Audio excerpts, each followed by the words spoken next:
자기 의심을 버린다. 자기 의심을 버린다. 킴은 거의 모든 상호작용에서 상대 위안을 얻는 습관이 몸에 배어 있었다. 너무 공격적으로 듣지 않았으면 좋겠는데 내 말이 그렇게 이상한 건 아니지? 쓸데없는 말 같으면 그만해라고 해줘. 내 말이 지겨울지도 모르지만 겉으로는 사람들과 잘 지내는 좋은 친구나 동료가 피드백을 구하는 그런 말처럼 들릴지 모른다. 물론 그런 면도 없지는 않겠지만 상대가 계속 안심시켜 주기를 바랄 때 개인이 치러야 할 대가는 작지가 않다. 불안의 연구로 인한 자신감 출혈이 바로 그 대가이다.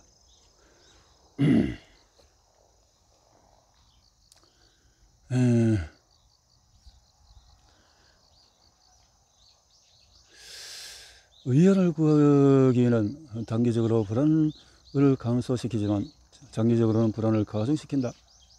킴은 모든 대화의 모든 머릿속에서 곱씹는 만성적인 자기의심에 시달리고 있었다. 혹시 바보 같은 말을 하지 않았는지 걱정을 했다. 그런 걱정 때문에 불안해졌고 그 불안을 막기 위해서 상대의 위안을 구했다. 상대는 킴의 말을 듣는 사람일 수도 있고 제3자인 친구가 될 수도 있었다. 그 사람에게 그런 말을 하지 말 걸 그랬나? 나를 좋게 생각하진 않겠지? 자, 이런 거죠. 친구는 보통 킴을 안심시킬 것이다. 당연히 아니지. 늘 좋아할 거야. 킴은 불안이 가시겠지만은 아주 잠깐일 뿐이다. 자기의심은 다시 고개를 들고 킴은 어떻게 더 확실한 위안을 구하려고 애쓸 것이다. 불안은 또 감사하겠지만은 자기의심과 함께 결국 되돌아온다. 그리고 이는 습관이 된다. 위안을 얻을 때마다 킴의 뇌는 약간의 보상으로 불안한 느낌을 잊는다. 하지만 이는 일시적일 뿐이며 그 같은 수준에 도달하기 위해서 더 큰 위안이 필요하게 된다. 대부분의 습관이 그렇듯이 보상은 갈수록 감소하기 때문이다. 지나친 위안을 구하기는 자신 없는 사람을 덜 불안하고 자신 없게 만드는 심리 상태로 고착될 수 있다. 위안을 구하는 그 단순한 행동이 불안을 증가시키고 기분을 나쁘게 해서 결국 자신감이 거드는 장애물이 될 수가 있다. 이런 관계에도 스며들 수 있다. 자신을 그렇게 못 믿는다면 저 사람은 정말 믿을 만한 사람은 아닐지도 몰라. 지금까지 살펴보았듯이 자신감은 전념성이 있지만 자기의심도 마찬가지다. 자신감이 자신을 믿으라는 설득의 토대라면 자기의심은 자신을 믿지 말라는 정반대의 신호를 보낸다. 입술을 깨물며 자신의 위안을 구하지 않는 것이 더 자신 있는 사람이 되는 과정에서 킴에게 가장 어려운 일 중에 하나였다. 시간이 흐르면서 킴은 위안을 구하는 습관은 물론 다른 태도들이 상대에게 자기의심의 신호를 보내며 이를 점점 더 고착시킨다는 사실을 깨달았다.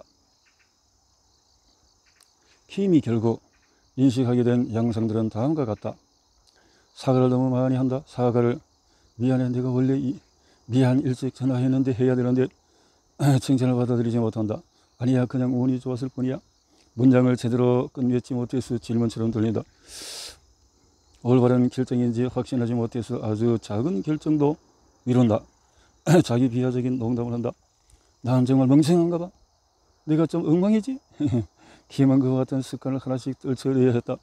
그리고 존재하지도 않는 잘못에 대해서 사과하지 않을 때 스치는 불안을 견뎌야 했다.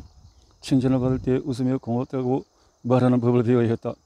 모든 문장을 질문처럼 마무리하는 습관도 버려야 했다. 그리고 자기 결정을 사랑하는 법을 배웠다. 내가 한 결정이니 맞을 거야. 자기 비하적인 농담을 줄여서 상상 속의 비판 또한 물리쳤다. 전부 위안을 얻기 위해 킴이 오랫동안 의지해온 습관들이었다. 목발을 너무 오래 사용하면 다리 근육이 약해지듯이 정신적인 목발은 자신감 근육을 약하게 만든다. 킴은 자신이 내리는 모든 결정과 자신이 하는 모든 행동에 따라오는 의심을 책임지는 법을 배웠다. 전부 자신감 덕분이었다.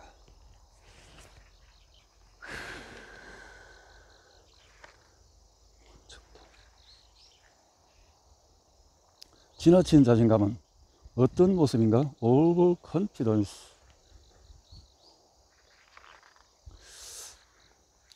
1978년 5월 25일 충분한 3명의 축구팬이 땀이 흥건한 손에 값비싼 표를 쥐고 글 쓰고 행전 스타디움으로 몰려들었다. 선수들이 입장하는 동안에 함성은 더 높아졌다. 경기를 위한 입장은 아니었다.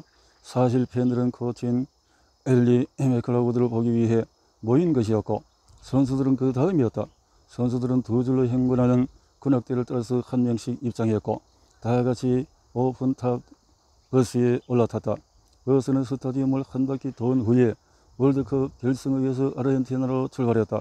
1년 전에 맥클라우드는 자랑스럽게 말했다. 내가 전 세계 최고의 코치라는 사실을 증명하고 싶다.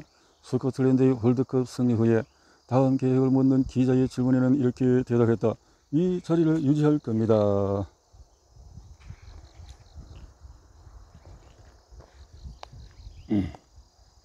하지만 아르헨티나에서의 결과는 몹시 달랐다. 페루와의 첫 경기에서 졌고 이란과는 동점을 기록했다.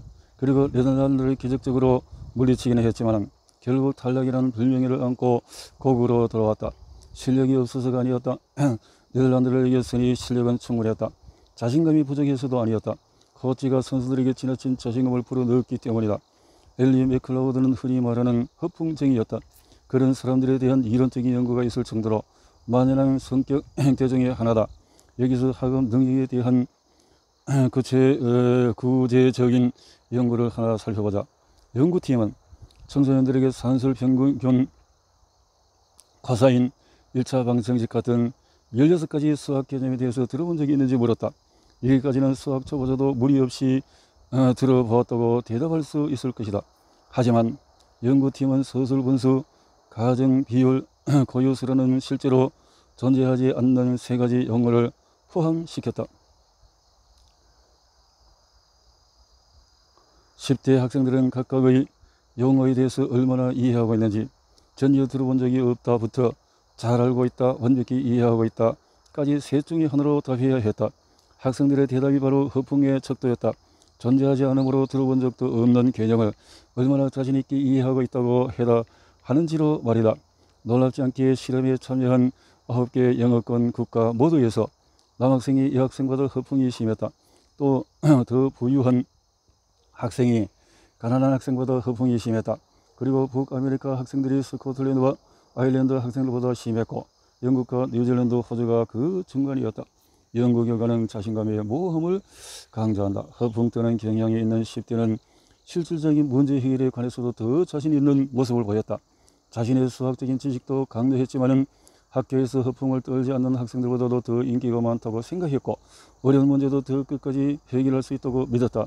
다시 말하면 그들은 허풍을 떨지 않는 학생들보다 더 자신감이 있었고 앞에서 살펴보았듯이 자신감은 강력한 자기 충족적인 예언으로 기능한다. 하지만 당신이 외과 의사라면 금융 거래를 하거나 트럭을 운전한다면 자기 능력의 한계를 파악해서 지나친 자신감으로 선을 넘게 되는 상황을 피해야 할 것이다. 1999년 코넬대학교 연구팀은 정신이 번쩍 드는 진실을 밝혔다. 능력이 부족할수록 자기 기술을 과대평가하는 경향이 있다는 사실이다. 실력이 부족한 외과 의사는 자신이 실제보다도 더 낫다고 생각하지만 훌륭한 의사는 그만큼 자기 능력을 과대평가하지 않는다. 똑똑하지 않을수록 자신이 실제보다 더 영리하다고 생각한다. 대부분의 사람은 자신이 평균 이상의 운전자라고 자만한다. 최근에 연금 계좌에 초라한 잔고를 보고 깜짝 놀랐다면 펀드 매니저의 74%가 자신의 평균 이상의 투자자라고 생각한다는 슬픈 사실도 기억하자. 바로 여기에 자신감의 모순이 존재한다. 미래에 대한 믿음과 지속할 수 있는 의욕에 자신의 실행 가능 능력은 물론 무슨 일이 벌어질 것인지에 대해서도 과할 정도의 낙관적인 태도가 필요하다. 약간 우울한 사람은 그렇지 않은 사람보다도 불확실한 미래의 사건에 대해서 훨씬 현실적인 예측을 한다. 다시 말하면 건강한 정상 상태를 위해서는 자신의 능력과 미래에 대한 어느 정도의 환상이 필요하다. 그것이 다른 말로 자신감이다. 우울한 경향이 높아지면 반대로 비관적인 방향으로 비현실적인 예측을 한다. 비교적 건강하고 평범한 삶에서 우리가 자신감이라고 부르는 그 낙관적인 편향 때문에 우리는 새로운 시도를 해볼 수 있다. 그리고 이런 긍정 효과가 있다. 누구나 하는 그 약간의 기만이 무슨 일이든지 진행시키기 때문이다. 하지만 지나친 자신감에는 장점도 있지만 감수해야 할 단점도 분명히 있다. 끔찍한 실수가 많다. 외과 의사가 흰 가운을 펄럭이며 바삐 병실로 들어선다. 간호사들이 환자 주변에 불안하게 모여있고 레지던트들이 차트를 재빨리 살피며 그가 툭툭 던지는 질문에 대답하고 있다. 의사는 거칠게 시트를 젖혀서 환자의 다리를 간단하게 살펴보고 마지막으로 침대에 누워서 환자에게 미소를 지으며 말했다. 오늘 기분은 어떠세요? 좋습니다. 감사합니다. 환자가 놀랍고 당혹스럽지만 고분고분한 표정으로 대답했다. 아파요? 환자가 다시 놀란 표정으로 되물었다. 뭐라고요? 다리가 아프시냐고요? 아, 네, 아픕니다. 그럼 다리를 절단해야 한다는 사실도 아시겠죠? 환자의 얼굴이 걱정으로 어두워졌다. 다른 의사 선생님이 그렇게 말씀하시긴 했지만 좋아요. 제가 수술합니다. 수술은 내일이고요. 의사는 휙 돌아서 가운을 부풀리며 나갔고 레지던트들이 서둘러 그의 뒤를 뒤따랐다. 다음날 이른 아침에 수술실에 들어온 의사가 다리를 절단했다. 하지만 건강한 다리였다. 그는 한 달 후 다른 다리도 절단해야 했다. 이 사실에 근거해서 꾸미는 이야기다. 많은 나라에서 병원 경영과 의료 환경을 개선하며 바꾸고자 노력하는 오래된 의료 현실에 대한 이야기이기도 하다. 하지만 2016년의 한 연구에 따르면 미국의 3대 사망 원인은 심장병과 암에 이어서 세 번째가 의료사고였다. 다른 나라의 연구들도 결론은 비슷하다. 로드 아일랜드에 있는 한 병원은 1년에 3번이나 환자의 반대쪽 뇌를 수술하는 사고를 내기도 했다. 물론 모든 사람이 그렇듯이 의사도 실수를 하지만 그들의 실수는 다른 사람의 실수보다 훨씬 심각한 결과를 초래한다. 그리고 의사들이 실수를 하는 가장 큰 원인 중에 하나가 바로 지나친 자신감이다. 하지만 정치인의 지나친 자신감은 전쟁이 일어나는 더 끔찍한 결과로 이어지기도 한다. 1980년 이라크 사담 후세인의 지나친 자신감. 이라크가 그렇게 생각했다는 거죠. 모든 전쟁이 이렇게. 하지만 문제는 이것이다. 지나친 자신감은 곧 허풍인데 그 허풍이 때로는 효과가 있다는 것이다. 1532년 11월 16일 역사가 더미력 존슨 저서 지나친 자신감과 전쟁에 따르면 스페인 정복자 프란시스코 피사로와 168명의 군인이 8만의 잉카 군대와 맞섰다. 한 스페인 목격자가 기록했듯이 일단 도착한 군인들은 돌아서거나 두려움을 보일 수 없었다. 어떻게든 승리에 대한 확신이 있는 것처럼 보여야 했다. 피사로는 군인들의 사기를 높이기 위해서 잉카 군대는 오직 4명뿐이라고 말했다. 스페인 군대는 자신들의 승리를 굳게 믿고 싶어하는 사람들 같았다. 피사로의 군대는 승리했지만 이는 말 그대로 대포 때문이 아니라 엄청난 허풍과 창과 권본과 활과 화소로 무장한 잉카 군대의 사기를 저하시키고 자신감을 산산조각 내기 때문이다. 2차 세계대전부터 중동전쟁까지 수백 개의 역사적인 전투에 대한 존슨의 광범위한 분석에 따르면 그와 같은 허풍이 많은 전투에서 승리와 직결이었다. 존슨은 피사르처럼 넘치는 자신감으로 상대편의 강함을 극복했던 수많은 군사 지도자들의 예를 발견했다. 그리고 그 넘치는 자신감이 약한 쪽이 힘을 주는 방식으로 작용하는 것이 아니라고 결론을 내렸다. 넘치는 자신감은 우리 편의 힘을 과대평가하도록 적들을 속이는 데 사용이 되었다. 넘치는 자신감은 홍보 전략에도 효과를 발휘했다. 자신의 실제보다 더 멋진 사람이라고 상대를 설득하는 것이기 때문이다. 하지만 피사르 같은 승리도 있었다면 지나친 자신감으로 야기된 재앙도 분명히 있다. 1차 세계대전의 갈리폴리 전투가 그랬고 나폴레옹의 러시아 침략도 그랬다. 후자는 한 세기 후에 넘치는 자신감으로 결국 이를 따라하고 말았던 히틀러의 어리석은 행동으로 반복이 되었다.